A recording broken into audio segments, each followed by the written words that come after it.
everybody. Welcome to Minute to Skim It. I see Barlord's here. Hi, Barlord. Okay, today is much less crazy than it was last week. I hope everyone had a good time watching the feeds and the posts and things from New York Comic Con. There were a ton of things that were announced. Lots of things that are exciting that are coming out from Marvel and DC, and tons of other indie books that I'm looking forward to very much. It seemed like a very healthy convention. A lot of people there, a lot of people excited. Some really good cosplay. So if you like looking at everyone's real awesome creativity, the Galactus that was at San Diego Comic-Con was there. Boom. You'll take it. Yeah. And then it was crazy because the very last day, a nor'easter came in, and so there were a lot of people that got stuck in New York. I still saw people yesterday still trying to get flights out of there. So I'm sorry for everybody that got stuck. We had sad news today. Drew Stoosman, I hope I'm getting that right. Really amazing painter, artist, passed away, and we're taking a real loss to all of our the whole generation of real creative, amazing people that are a part of our industry. Really sad to have lived through this era with y'all, but I'm happy that we can do it together. Our hearts go out to his family. So hey, Kenneth, welcome. Even though there aren't any like gigantic releases this week, there are some really great releases this week. Gives you a little rest from last week's chaos, but there are some things that are tied into the stuff that happened last week that you're not going to want to miss. So I hope that this is helpful to you, these reviews, so that you don't miss anything at your local comic shop.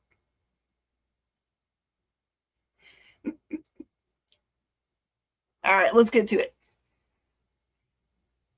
All right, we're going to start right off the bat here. I'll show you which one I got in my blind bag. So I will tell you guys the real truth. I was excited about this release, not necessarily because of the mini variants, because there are a bunch of really cool ones. This is like, I think this one's called A3, and then it's also A33 or something, because there's an opportunity to have like a cardstock cover of this. So I will tell you that the book inside is what I was really excited about, because I really like the monster stories that Mark is telling. I find them to be just like heartwarming. He's done such a good job of making us care about these monsters, universally monsters. This one focuses in on a couple of them that we've grown to love. I'm not going to spoil it by telling you who the couple are unless you just already know. Don't tell anybody. The monster and the wolf probably is very self-evident for who they are. And if you just don't know, you'll be able to look at that title when you're finished reading the book and be like, well, of course. This book is perfect for people that like John Carpenter's The Thing, or I'm trying to think. There was a really great murder mystery book that took place at the, in the pole. So it's like just snow everywhere, and there's another horror book that comes out this week that is exactly the same setting. So it's kind of awesome. So this book starts out with a gentleman walking around with a big white dog, could be a white wolf, and has really cool dialogue happening in the background that is kind of like, it's a discussion about how I think he was told by his dad about there's two different things you can be. There's the monster or the wolf, and what those two things mean, and why one of them is the thing that seems it's obvious that you want to be, but one of them you might be, and you just can't prevent that because that's just what your function is. And that's just the most beautiful part of it, right? We have a big snowy venue in the background. It's just the most beautiful. Like every panel is just so pretty. And then he eventually gets to some kind of outpost that looks like in the middle of nowhere. And then that's when it gets really interesting, where it appears that he's there to try to find a scientist who has a vial of something that he says he believes can like help cure him or do something for him. And then everything kind of goes sideways right away, which is so cool. I like you think you know what's going on. The characters that are in the action think they know what's going on, and then other things happen. It's really great. I like the beginning of this. Just like I love reading the other series that Mark's doing, I am definitely down for this one, whether it has blind bags or no blind bags. It doesn't matter to me. I am going to be reading this series. So I hope you guys have Keen Spot / Mark Spears on your list for more than just cover reasons. Oh, man. All right. Do you guys remember the feeling you had when you sat down and watched the Teenage Mutant Ninja Turtles? That it's like this version of the Teenage Mutant Ninja Turtles, how cool that art looked, how gritty and painted and all that stuff, and how much you like the personalities of them. I loved it so much. And I kind of hadn't watched the movie again. So this made me feel good about okay, maybe I do need to go back and watch it because I really enjoyed it. There's already been another comic book title that has taken place in this universe with this turtle group. But this one's a lot of fun. This one focuses in on the fact that something happened to their robot turtle. Oh my gosh, why am I going to remember the turtle's name? Oh, please. I was going to take me 2 seconds to find that book. Does anyone know the robot turtle's name? You guys are so fast. You're probably going to beat me to it all. Like I'm a first base. Maybe it's Metalhead. That sounds right. He's very square, very basic. He looks like a turtle. He's probably Metalhead. So something has happened to him, and they're just like desperate to try to fix him. So they're like a little bit angry that they can't do a good job of fixing him because it is Metalhead. Thank you. That they don't have a lot of resources because they're in a sewer and they get to use whatever is in the sewer to try to fix him. So they're trying. They have some kind of functionality for him, but he's not the same, right? He's not their friend Metalhead, and he's a little bit dangerous. So the bulk of this tale is really awesome because they had this idea that they would go to a robotic kind of summer camp, like an away camp, in order to learn what they needed to be able to fix him, which sounds like a teenager kind of like solution, right? It's perfect. But they get to the camp and it's announced that they're all going to be working on their own robots, and whoever makes the best robot, how do you decide what's the best robot? I don't know. At the end gets to have all the robotics equipment that they could want to. And so this is like a big incentive for them, right? Here's the solution to our problem that we don't have any robotic stuff. So, but there's a big twist, and there's a big antagonist who just happens to be another kid that's in the past of this camp has done really well. And then there's a triple twist in which there's another thing that's happening in the background that is super secret-y, better show. I'm sorry, Jay. I forgot that you weren't feeling great. All our hugs to you. I hope everyone's feeling good at the house. So anyway, this is super fun. It doesn't matter if you're a kid or not. It's fine it's an all ages book if you wanted to share it with your youngers. But I enjoyed it fine, and I am a complete adult, or at least that's the rumor.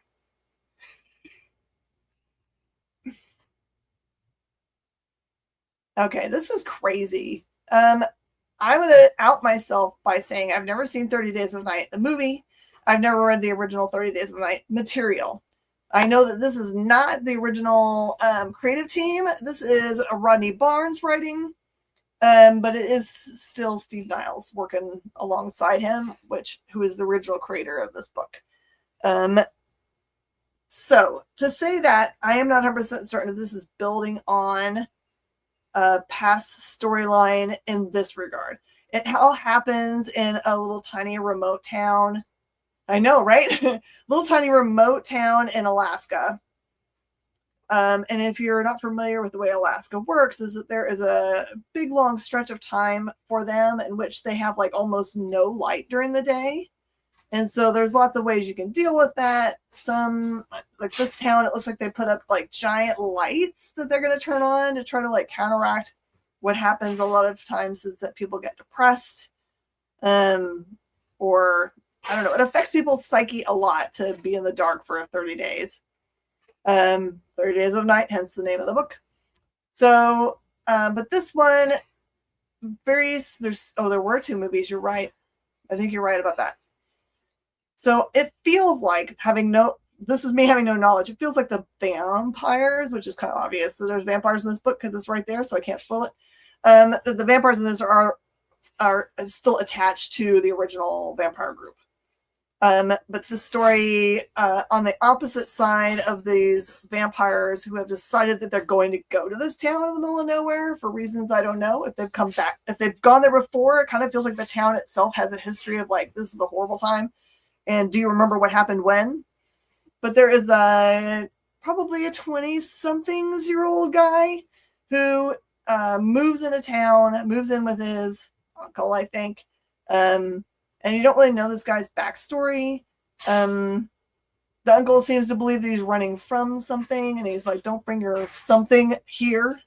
Whatever you're doing here, just be here and don't bring the other thing here. So I think there's going to be a big, like, that's going to be important to the storyline, whatever has happened to in his life before.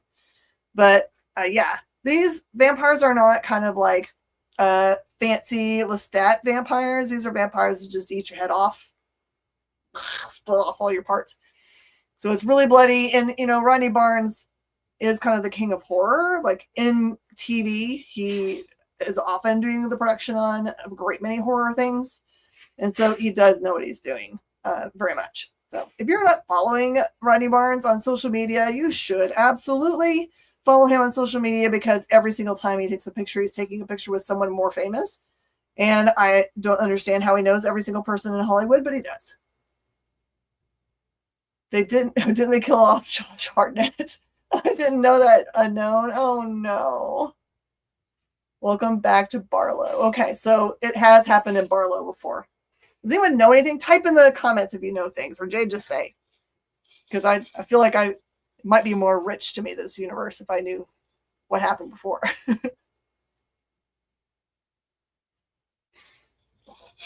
Okay. Here is the book you will want to have. I'm not going to say need. You will want to have this week that was tied directly to last week's DCKO. If you haven't read your DCKO, this is going to have some spoilers in the book and a little bit in my review. I'm very sorry. Close your ears until this goes off the screen if you don't want to know what happens to DCKO. Okay, 3, 2, 1. In that book, you find out that Darkseid has already won. It's not like a will Darkseid win. He has already done it. And he's trying to prevent anything to keep that from being retroed by putting inside of Earth an apocalypse engine, which is part of this whole Omega energy thing. If all of this stuff comes together to his plan, there's nothing that we can ever do ever. It's finished. It's done. So what the heroes have figured out is if they can remove every person from Earth, they can try to kind of I'm going to, for lack of better terms, re-jumpstart that engine and try to insert themselves as the King Omega, if they can, which is hence all the fighting that they're going to have to do. But this one focuses specifically on the evacuation of Earth, which seems insurmountable. and you get to see a bunch of your heroes, who's going to stay on Earth, who's going with people, where are they taking everybody, what are they using to move people, which is very cool. One of them is Titan's Tower, which is awesome. So great tie-in. This is good.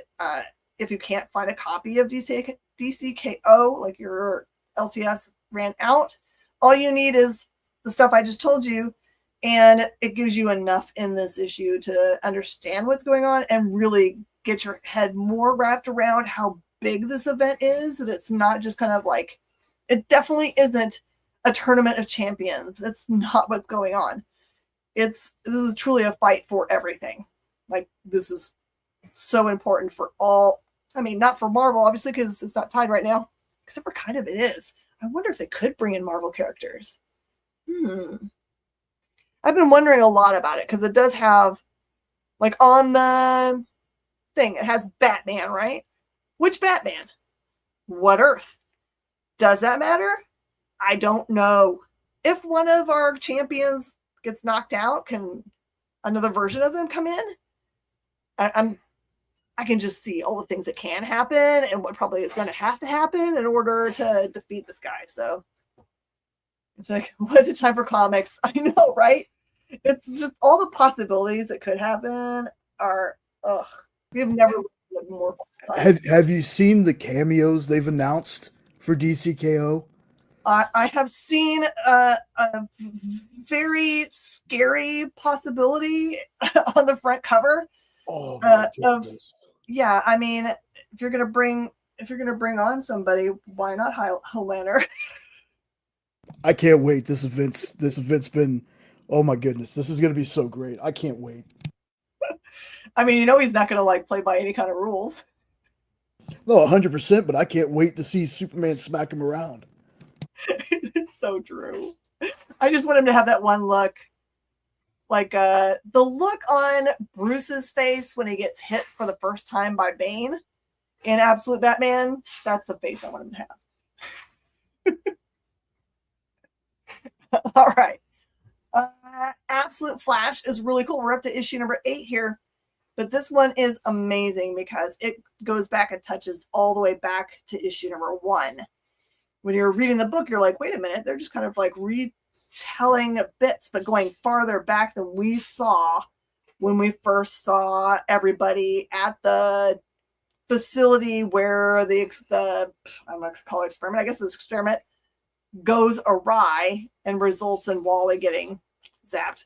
And Barry, who knows where that guy went. So this one puts into play way more versions of Flash that you've been kind of wondering, where's that guy? Where's Jake Garrick? Where's these people? What's their role in the universe? And it goes all the way, like it's like a full circle thing. So it gets down to the end of this book and gets you right to the beginning. Like when it ends, you could just read issue number 1 because that's where it drops off. So you get to see a lot more about Barry's background, how he got roped into this, who he's working for, who owns that facility. All that stuff is like mind-blowing craziness. So I will be honest, I was kind of like falling off a little bit for Flash, just because all of the other ones that I'm reading right now have been so amazing and really engaging. And this one's been kind of like, it's been a more of a slow roll in giving us more information. Now I'm back. Now I see where it all is going, kind of like where it's been. And now I can see why what happens. So, Lord help us. If you have not started anything Absolute yet, just like, can I send you $5? Because you can just like pick one of these things and you can fall in love. So you'll know what in the world we're talking about every week. I literally, the guy in yesterday or today who I did everything but like give him my money to have him buy one. Because he said he had been out of comics for a long time, was trying to figure out where he should come back in. And I was like, just go buy Absolute. Just anything Absolute. Get your first volume. So, yeah. Thank you, DC, for being amazeballs. One World Under Doom. We're real close to the apex of this series. It's been a long time going that we've seen just how far Victor is willing to go to hold on to his power. I read 2 Doom books this week, so I don't think I'm wrong in this one. I think I've got it all straight because it has the Fantastic Four reference there. But this one specifically, you know that Valeria, which is, I think, one of the Reed kids, is Doom's goddaughter, I think. And also shows up, this was like years ago, pre-pandemic. I think she shows up as Requiem. And I can't remember what they called that storyline. But that one was really cool. Like, she showed up in an outfit. She does a bunch of cool stuff. It actually goes back and kind of references that. But this is very specifically about her trying to engage with him directly. She and her brother figure out a way to kind of like signal him because, he's too busy, trying to run the world and be Sorcerer Supreme and hedge off everyone that's trying to battle him. So she figures out a way to get him to pay attention. And it's really unique how they have the conversation because it's not like he transports her somewhere or he just like brings her into some kind of weird temporal plane so they could just have a discussion while he's doing other stuff. So, really good. It's really awesome how it ends. And I'm going to leave it at that.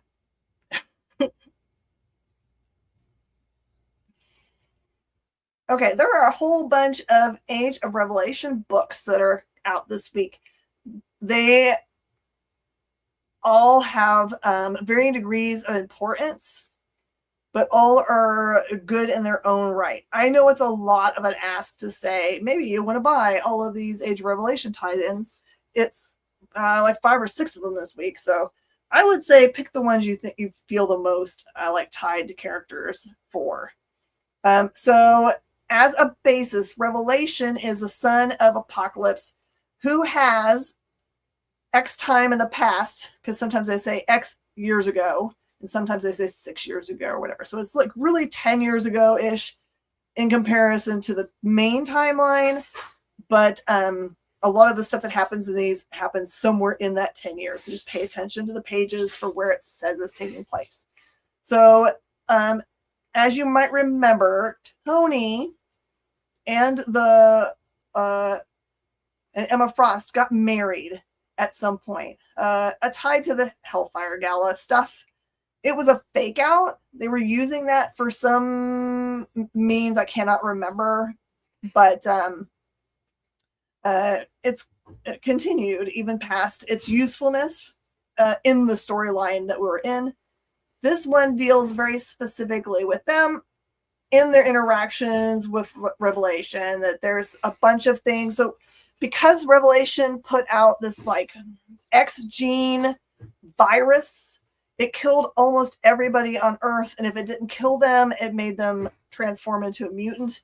With some very, like, there's some people that had like gas masks on, and maybe those people are still people, but and then it affected some mutants' genes that have some kind of like weirdness to them. So there were some people that were already mutants that got affected by the X gene, and it did some stuff.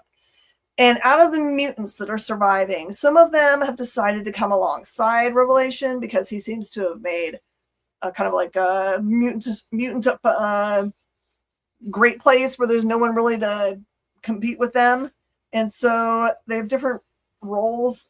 There's like Seraph, and I can't remember the other ones. And if you oppose him, he has a way to like just turn off all of your genes and make you a non-mutant, which means you don't have any power.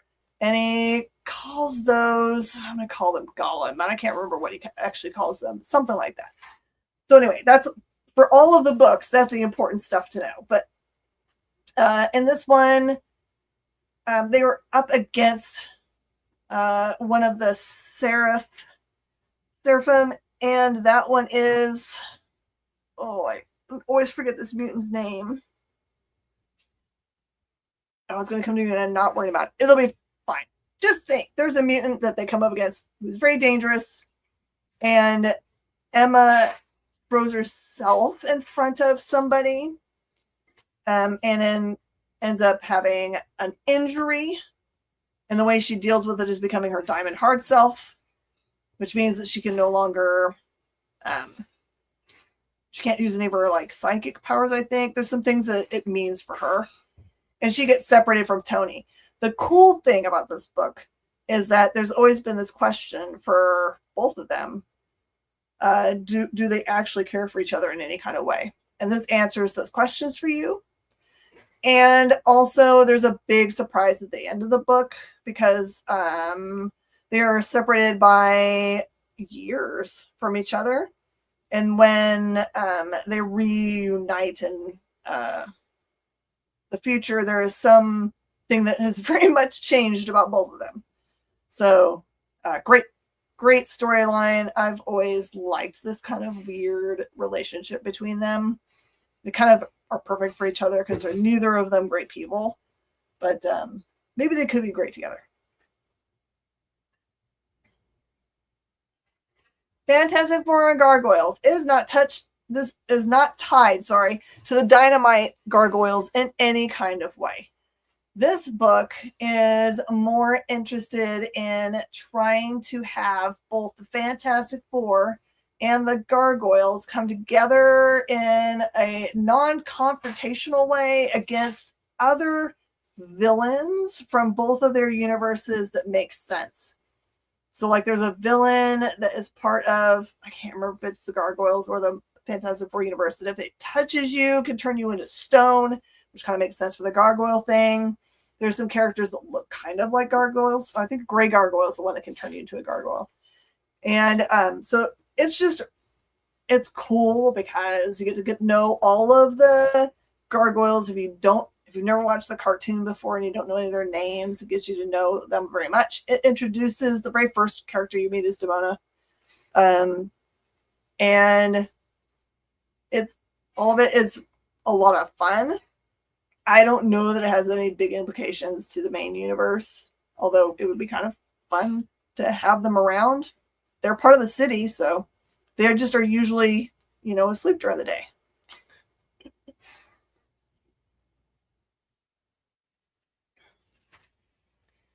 Oh, I've been loving this book so much because Zdarsky's chosen to do something very unique. He has given us two captains. Yeah, there's no way to not have Goliath be Keith David. He's got that voice is always going to be him. So to catch you up, I'm sure you already know all this stuff, but just in case you don't, this takes place and presents Captain America in a different way. Captain comes out of the ice in a different time period than the way it happens in the movies, the comic books. And while he was in the ice, there has been another captain. This is Colton, who has been in action. And he just think of him as more like a military guy, less like a superhero. And he's gone off to war and done all these great things, right? Just kind of like Cap did before he got in the ice. So what they're finding out, because Captain America, since there's no like really Avengers or any of that stuff when he comes out, Steve, he decides he's just going to re-enlist and do whatever needs to be done. But the problem is that the military in which he re-enlists and is put back into, along with Colton, has like some interesting goals. Very, like there's collateral damage and that's fine. And that's not really a thing that Steve's cool with. And it turns out Colton's not either. So in this book, Colton is off to war. And he has along with him, I think it's Phantom Max, who's the guys with him. I'm really hoping the U.S. agent. Not at the end of this book. It doesn't feel like that's going to happen, Bar-Lord. I don't think we're going to have to worry about the U.S. agent thing. I think they're aligned, both of them, in the way they see the world. So while the things that are happening that are going to turn Colton into having to make a decision about where he really stands, Steve is off battling. I think in this one he's battling Doom. I read a lot of books today, but I'm really liking where this is still going. It's they haven't really kind of looked at this before. Yeah, CJ likes this book. It's different. It's going on a different path. There's only so many Cap stories you can read that are the same thing before you like going, I'm so happy to have something else. So you're still only 4 issues in, you can jump in. All right, so I read Cul-de-sac because I know I know because Jay told me now that Cul-de-sac came out a while ago. This is one of those books that I've been really wanting to look at because I have understood that the art style is really, really cool. This is a really interesting book. As far as I can tell, this is feels like vampire. I'm gonna say, because I've read so many spook books today, I'm gonna actually go back and look at it real fast to make sure I'm not being a dummy. By the way, this is one of the other fun covers. That's the Tony Fleece cover. And there's an extra story at the end of the book too. So if you like Tony Fleece's story, this is not by Tony Fleece's story. This is the very end, but it will feel like it could live in like the Stray Dogs universe. It's called Good Boy. But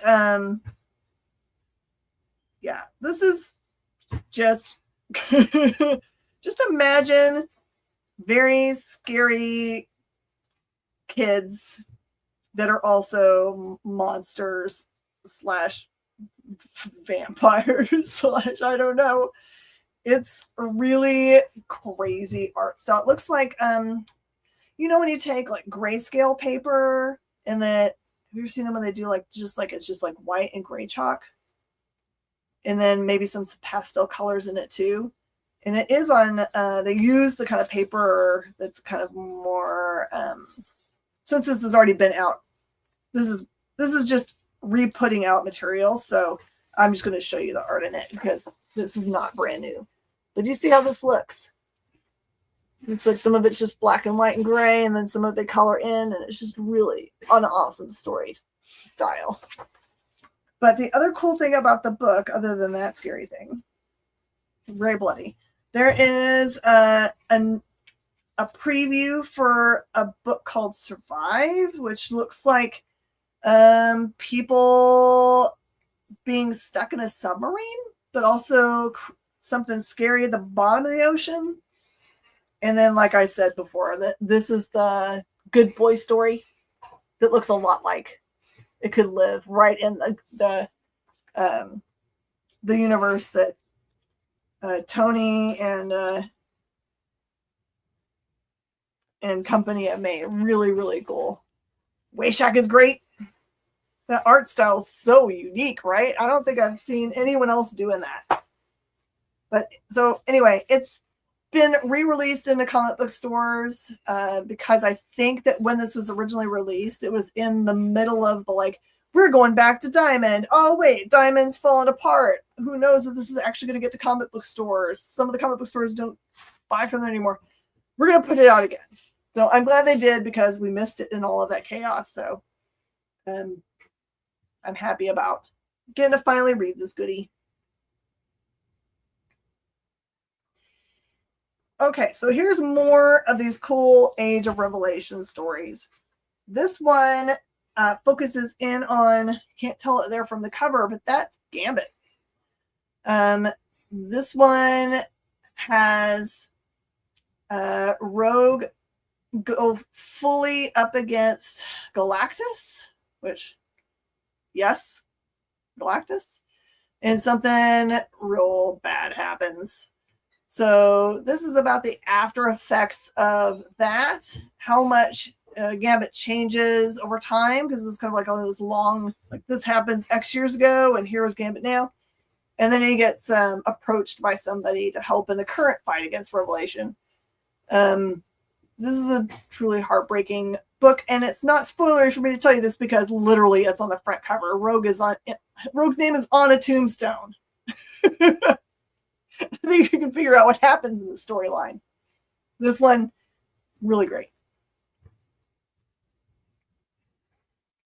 And then, okay, this is truly a it looks like a team that's being formed, but the team there on the bottom and all the matching outfits, they are all already together. This is about them going to capture the black symbiote, which I cannot remember if Venom is on his own right now or if he's on. I don't think this is the one that's the Mary Jane one. I can't remember in the storyline what symbiote, who's in the symbiote right now. But anyway, this is Sinister wanting to have him.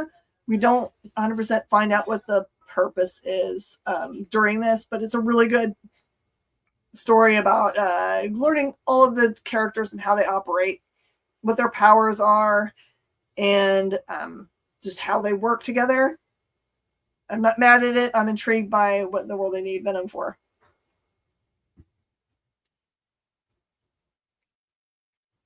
All right, this is probably my favorite of all of the books that are tied to Age of Revelation.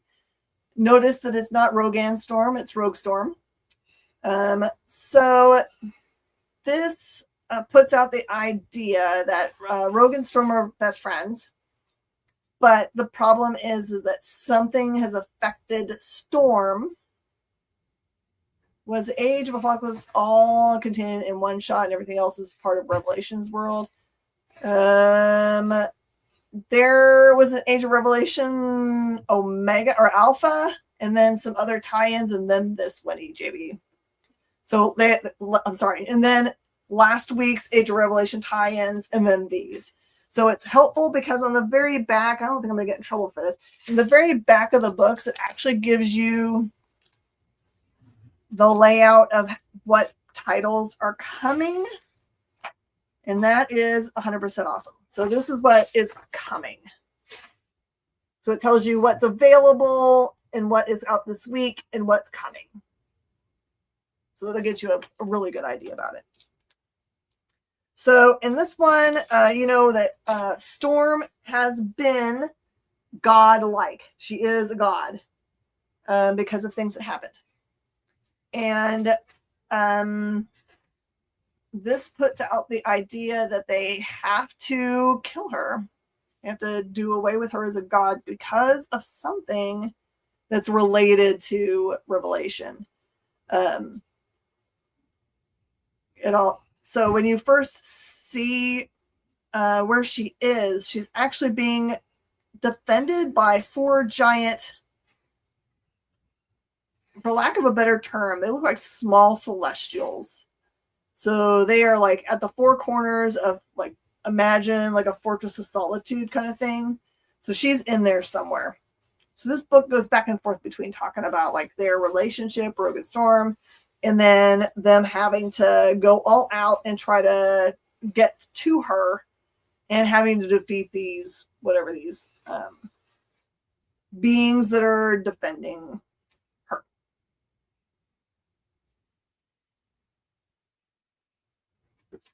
All right. And I was super happy about this one. Sorry, I blew through all my books. I was on my pacing for last week. Okay. So this is Stephanie Phillips and Mark Lamming's really cool book. If you're still on the fence about books that are from Distillery, I have not read anything from Distillery that I was just like, I wish I had that time or money back. They've all been really good. I know it's hard to get over the fact that they are this cool magazine size, but for a great many of them, that format is so awesome because the imagery is so cool. So this story is, it starts out talking about the Endeavor, which I think is the name of the ship from, oh no, it's not, it's the Demeter. Anyway, I don't know why I got it confused with the Dracula ship, but Endeavor is a ship that is an old school ship. I'm sure it's a replica of, it actually mentions whose it is. Man, famous historical ship of specific person. Man, you guys should make me take notes. Doesn't matter. Not important for the story. And it's not the original ship, of course, because that is at the bottom of the ocean somewhere. But they've recreated it for the purposes of taking rich people on long trips and kind of experiencing what it might have been like to kind of be on an old ship, but also give them 5-star meals. So the book is very good at introducing the families that are on the ship. There's only like 11 like guests, and I think 7 of them are kids. A lot of them are parents trying to get away with their kids and have them unplugged because, you know, cell phones aren't going to work out in the middle of the ocean. And by way of introduction, you get some kids that have got quirks. Like there's a sister that is on spectrum, but not heavily so. And her brother is kind of trying to get over the guilt of not coming to her defense at school because they're twins. And, you know, he instead was worried about how it would look to his friends if he stood up for her. Their family has been ripped apart by their mom's death from some kind of fast-acting cancer, I think. And then there's a bunch of other people on the boat. Like there's obviously this boy who is just a button pusher and gets other kids in trouble by talking them into doing bad things. And then the parents all have like little, they're not perfects either. Thanks, Agert. And when you meet the captain of the boat, he's like down in a bunch of drinks. And they find out that there's going to be a big storm. So instead of telling everybody that they're going to have to, you know, because of the storm, they're going to have to go way around, they just basically tell them, hey, we're going to give you an extra week for free, which instead of giving their money back and getting them off the boat, which might be, you know, safer, they do this. So this is all a big setup. And I know you can tell, like, they're just like, let's build characters. So you care about them or don't care about them or hate them or say they had it coming or whatever. And then something happens. It doesn't have anything to do with the storm, honestly, which is funny to me. I'm sure the storm's going to have some kind of effect later on. But this is really good. They've had a bunch of really good horror. This is Stephanie Phillips, and you know Stephanie knows what they're doing. So really pretty art. Super intrigued with what is going on. And I will say that it is most like sincerely, when I started reading the book, I was like, man, is this going to be like Lord of the Flies, but on a boat? Like, is something terrible going to happen to the family, the adults, and are the kids going to have to figure it out? And I think that's what's going to go on, which makes me extra happy because I haven't had a really good, you know, we need to have Pygmalion on a stick. Does Dick Tracy new run end well? I have not finished. I have not finished Dick Tracy either. I know it was doing amazingly well. Love that run. Very far behind. Yeah. I'm on the second series of what was the one they started recently? They started a second series of it. Anyway, there are really great books out this week. You might check your local comic shop to whether they're going to have some kind of special event tonight regarding the release of The Monster and the Wolf blind bags, because they said that we could open at midnight and sell those bad boys. There's going to be some live feeds, so look for programming by just kind of like Googling. I know that Mark Spears is going to be on some feeds, like he'll pop on and to talk to people and answer questions and that kind of stuff. Some of the feeds might have like you buy a blind bag and they open it live on the air, and that is always fun to kind of see what everyone else is getting. It's probably be more fun if it was all together and you could buy, sell, and trade with each other for the ones you didn't get.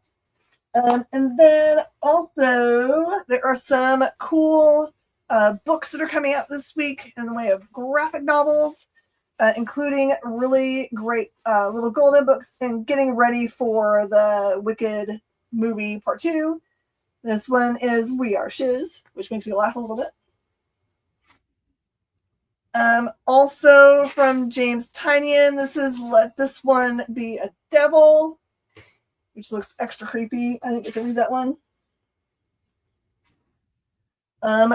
This is Howl. Says she loved a science fiction writer, then her life became science fiction.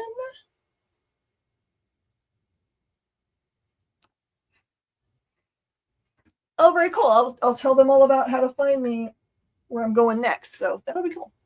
High Republic Fear of the Jedi is out this week. I'm sad that we don't get to see Wonderland. We wish AJ well. I know that he's moving away, so we'll get to have Rich Davis now. Weapon X-Men. That's the series that just got through finishing. Ooh, here's one that you guys have probably been waiting for. Ultimate Black Panther. We get finally volume 3.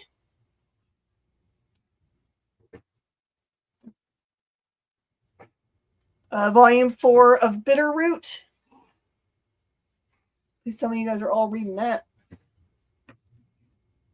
And then we also get the Epitaphs from the Abyss, volume 2 this week.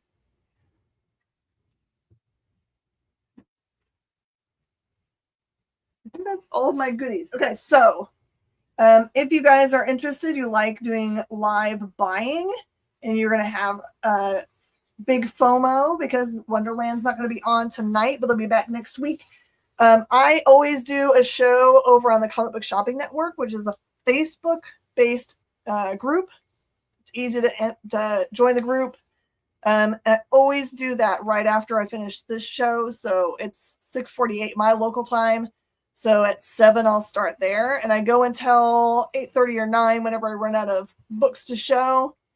And like today, I've got the new books that are releasing tomorrow. And then I've got a ton of stuff I just got as a collection. So if you like new books or old books or whatever, I usually have a little bit of everything during that show. And then when I'm done, you're done with me, like right at 9 o'clock, you can go straight back to hear the experience and hang out with Henri, who always has really cool stuff. And he's just a lot of fun to watch. He's got all the energy. Whenever I watch him, I feel energized. And I hope next week to be able to pace better so I can fill up the entire hour for y'all. And I'm so sorry that I didn't get that done today. But I will see you guys back here on the experience on Thursday. I did put up some teaser pictures for what I'm going to have for that show. That's What's in the Box. I actually know what's in the box this week. I apologize for all the weeks that I don't have teaser images. Sometimes I just bought this collection and I'm showing it to you on Thursday night. So sometimes I just don't know what I'm going to show. And that's on me. So that's why I think that's why I named it What's in the Box, because sometimes it's just part of the fun of discovering what's in this thing. All right, everybody. Thank you so much for being with us this week. Please tell your friends about this cool show. Even if you don't want to watch me, I'm gonna recommend a show for you that's on our network. That is the FOC show that comes on Fridays. That is probably the most useful show that you can utilize to know what is going to be really great coming out, usually in 3 weeks. So you can get to your local comic shop and tell them what you want to order ahead of it being cut off. So that's FOC is always final order cutoff. It's the last time your local comic shop has to look at their numbers and add them in and be assured of getting those books. So they're happy to, you say, I need cover C of this book, and they will say, great, thanks for letting me know so I can add it to my order. We'll make sure it ends up in your pull box. So definitely watch that show. Matthias is awesome, and he usually has really famous guests on the show. And they go through every single book and every cover, so you have all the information you need to know what you want to put on your polls. So, all right, everybody, thank you so much for joining us here. And I will see you guys either on CBSN in a little bit, or I will see you guys on Thursday. Bye, y'all.